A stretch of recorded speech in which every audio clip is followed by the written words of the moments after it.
Selamat Paskah.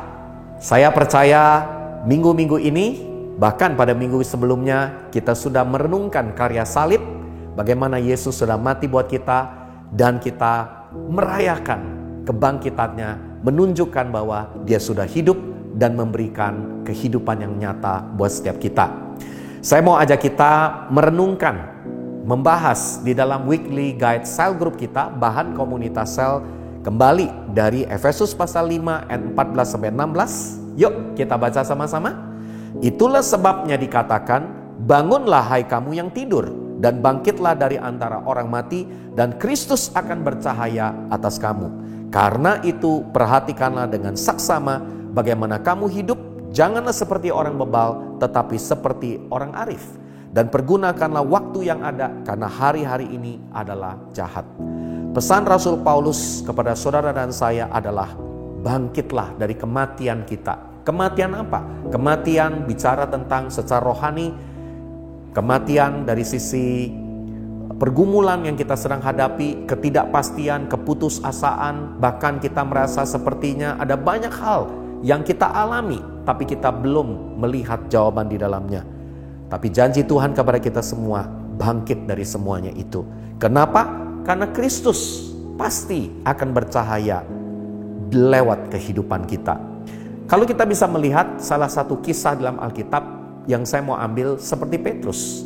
Kita bisa menemukan Petrus begitu luar biasa mengikut Yesus, dan dia begitu sungguh-sungguh.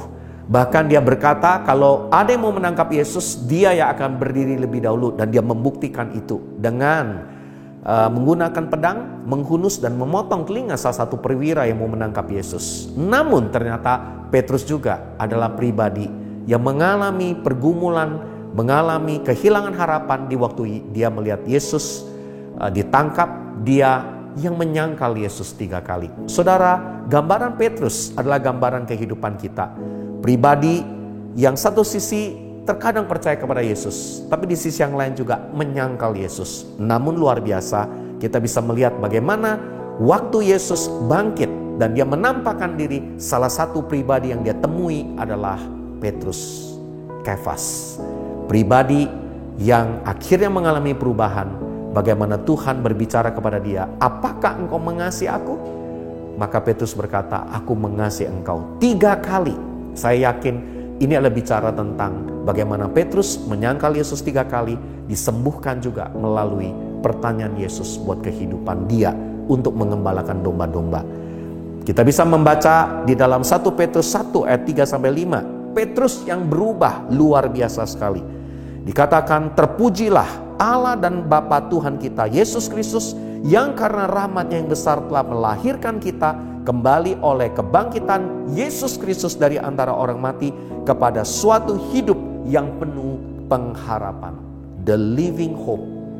Di dalam New International Version dituliskan adalah hidup yang penuh dengan pengharapan. Luar biasa. Dan kita belajar bahwa ini maksud pengharapan di sini bukan bicara tentang pengharapan untuk mendapatkan banyak berkat, banyak janji-janji Tuhan digenapi. Ya, tentunya itu Tuhan siapkan. Tapi yang dimaksud dengan hidup yang penuh pengharapan di sini adalah hidup berpengharapan karena kehidupan yang kekal sudah diterima dalam kehidupan Petrus, bahkan juga dalam kehidupan kita semua. Betapa luar biasanya semua kita sudah menerima kehidupan yang kekal. Kita bukan lagi orang yang malang, kita orang yang berpengharapan. Kenapa? Karena Tuhan yang kita kenal bukan hanya sudah mati, tapi Dia juga sudah bangkit. Dan kita juga bisa membaca di dalam Alkitab, kemudian Petrus berkhotbah, bahkan dia